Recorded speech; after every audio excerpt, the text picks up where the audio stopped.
Hablaremos esta noche de María Luisa de Habsburgo y el general Neipperg. Así que vamos a colocarnos apresuradamente. En el año 1814, el imperio napoleónico estaba deshecho, el propio Napoleón había abdicado, se hallaba confinado en la isla de Elba, y su esposa, la emperatriz María Luisa, regresaba obligada al palacio de Hofburg, donde estaban los Habsburgo. Usted sabe que Napoleón se había casado con María Luisa de Austria, siendo los Austrias sus peores enemigos, pero en la cúspide del poder napoleónico pareció un buen negocio para los Habsburgos casar a María Luisa con Bonaparte. Destruido el poder de Napoleón, marchó María Luisa nuevamente al palacio de los Habsburgos, ese sombrío Hofburg. Allí gobernaba su papá, Francisco I de Austria. En Austria la gente pensaba que la vuelta de la mujer de Napoleón a su país era un último triunfo contra el poder de Bonaparte. Entonces todos la vitoreaban. ¡Viva María Luisa! ¡Viva Austria! ¡Abajo el corso! Era lo que se escuchaba. Pero la verdad es que la emperatriz estaba triste. Entró a los aposentos que se le habían asignado y postrada en su cama estalló en sollozos y el día siguiente le escribió a Napoleón: no me acuses de olvido.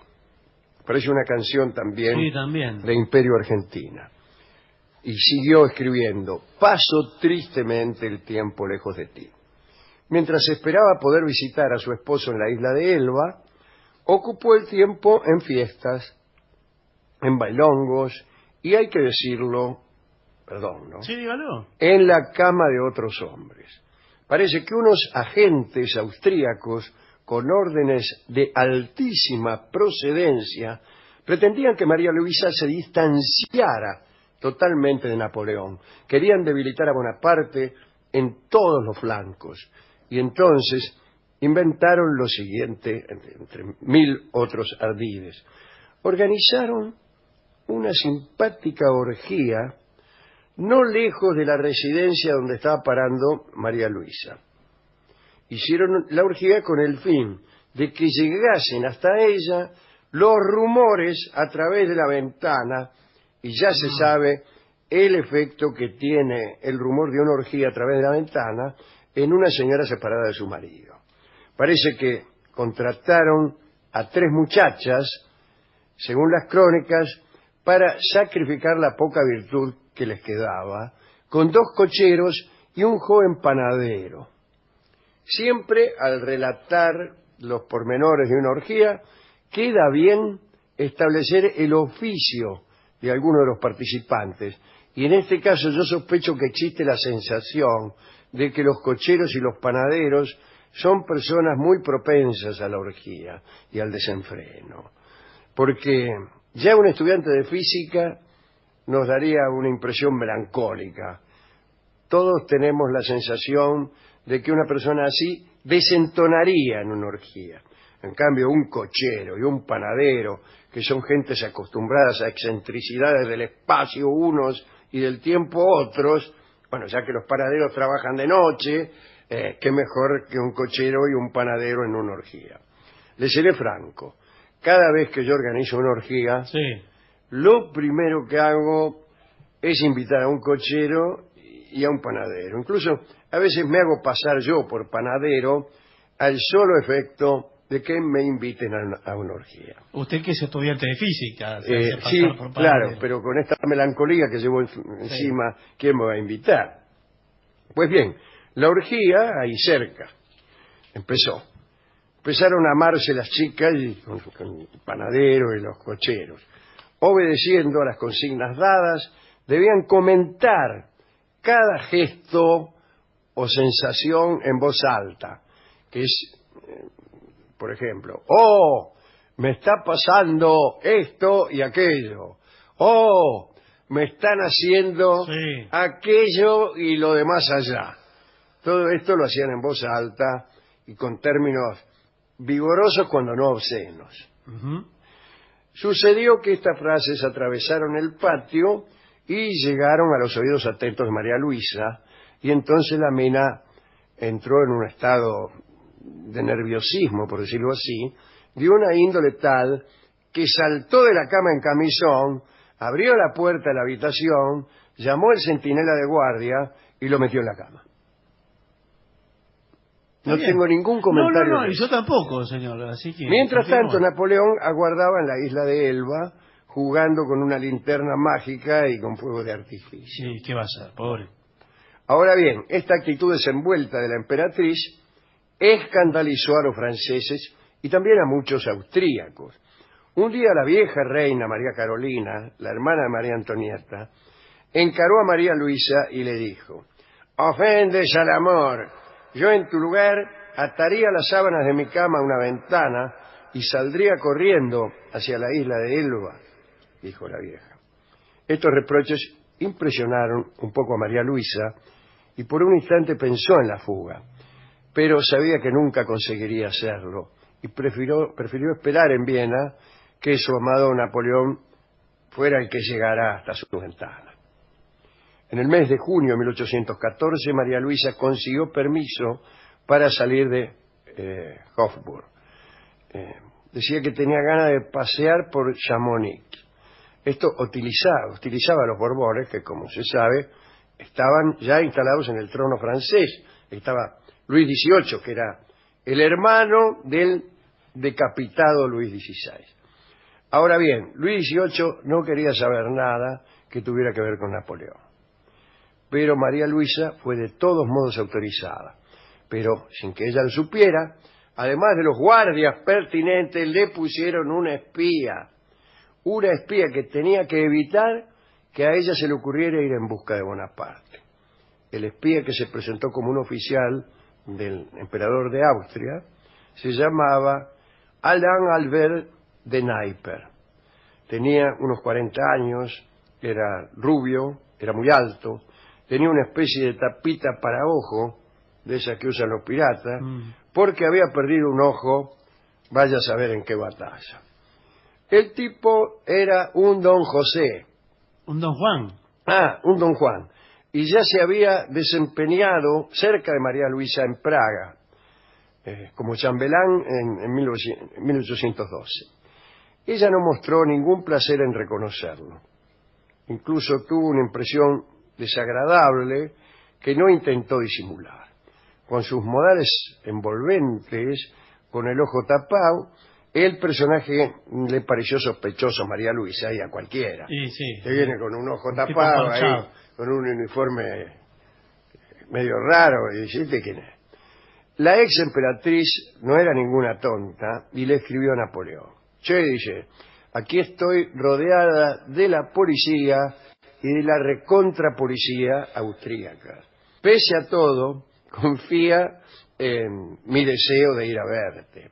Quizá las cartas se interrumpan, porque el general Naipper tiene la orden de interceptar todo lo que yo te escriba». Naipper tenía, en efecto, esa orden, pero para impedir que ella se trasladara a la isla de Elba, tenía otro medio más seductor. Se le había ocurrido compartir la mujer del ex emperador de Francia y hacía toda clase de gestos galantes para conseguirlo. Mientras se esforzaba en lograr el beneplácito de María Luisa, Naipper continuaba con su papel de espía. Anotaba todo lo que la mina le decía, el nombre de los visitantes, los cambios de fisonomía en la cara de la mina cuando uno le nombraba a Napoleón en la conversación, y por su parte, María Luisa tenía también agentes propios a través de los cuales recibía y contestaba cartas de su marido. Pero sucedió algo. Hubo una carta de Napoleón que molestó profundamente a su esposa.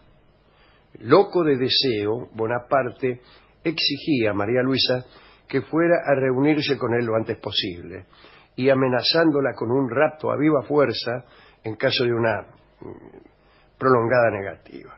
Y esta amenaza espantó a María Luisa. La idea de verse secuestrada la aterraba y su marido ahora era para ella uno de esos revolucionarios, uno de esos hombres malvados con los que la amenazaban cuando era chica.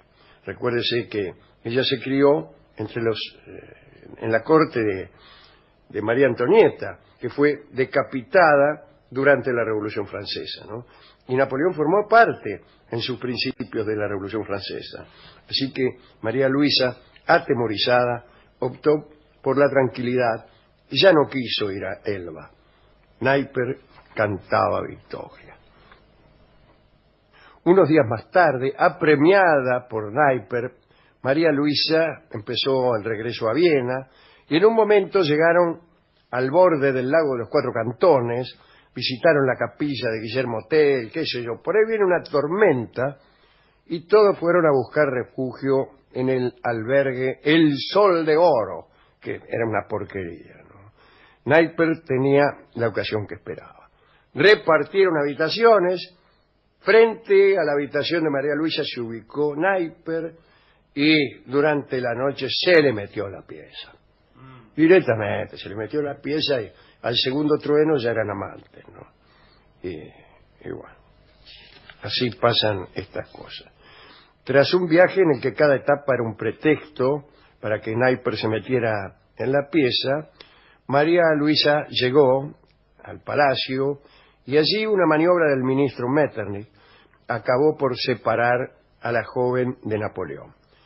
Una mañana llevaron a María Luisa un documento que decía que conforme a los reglamentos el matrimonio que se suponía derogado entre Josefina y Napoleón era legal. Quiere decir que el de María Luisa con Napoleón era ilegal. Ya, no lo era. Y había vivido ella entonces 4 años en pecado. Y la tipa era muy católica, y entonces dijo, este Napoleón, me obligó a vivir 4 años en pecado y ahora me voy a ir al infierno, qué sé yo, y no quiso escuchar más nada de Napoleón. Como sabemos, Napoleón salió de la isla de Elba, volvió a París para los llamados 100 días, intentó reorganizar sus ejércitos y cuando se enteró del asunto entre Naipper y María Luisa, se puso como loco.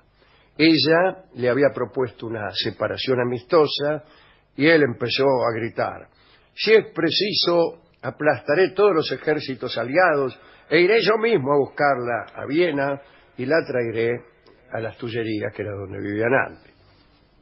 Así, el 12 de junio de 1815, como los aliados marchaban contra Francia, Napoleón se reunió con sus tropas.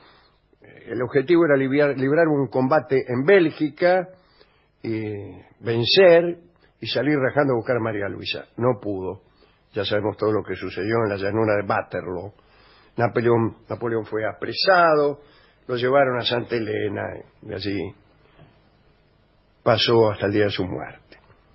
Cuando murió en 1821, el corazón de Napoleón, por expresa indicación suya, fue colocado en un recipiente para que fuera llevado a María Luisa.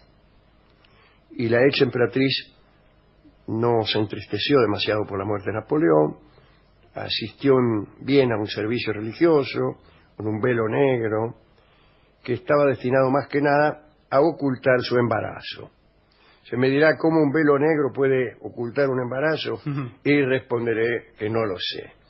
Bueno, total que María Luisa se casó con Naipper sin esperar el duelo oficial. Se casaron en secreto, en la capilla de Chambre, el 8 de agosto de 1821, 4 meses después de la muerte de Bonaparte. María Luisa se negó a recibir el corazón que le habían enviado, aceptó a regañadientes la máscara mortuoria del emperador, y pocos meses más tarde un cortesano descubrió a los hijos del intendente del palacio jugando con un objeto de yeso que habían atado a un cordel y arrastraban por el suelo como si fuera un cochecito. Yo diré algo que está fuera de cartel en esta historia. Había alguien que sufría mucho, que no era otro que el rey de Roma, el hijo de Napoleón, que vivía con su mamá María Luisa. A este pibe le habían prohibido acordarse de su padre, le habían quitado los regalos que su papá le había hecho, no tenía retratos de él. Murió aquel pibe muy joven, de una extraña enfermedad. Algunos dicen que lo mataron, pero vivió como un cautivo, vigilados sus movimientos y, lo que es peor, vigilados sus recuerdos. Recuerdos que eran más que nada recuerdos de recuerdos, porque él era un chico muy chiquito cuando vio por última vez a su padre. Atención a las muchas cartas que le escribió Napoleón a María Luisa. Escucharemos esta noche el tango Cartas Viejas en la voz de Karina Biorlegui.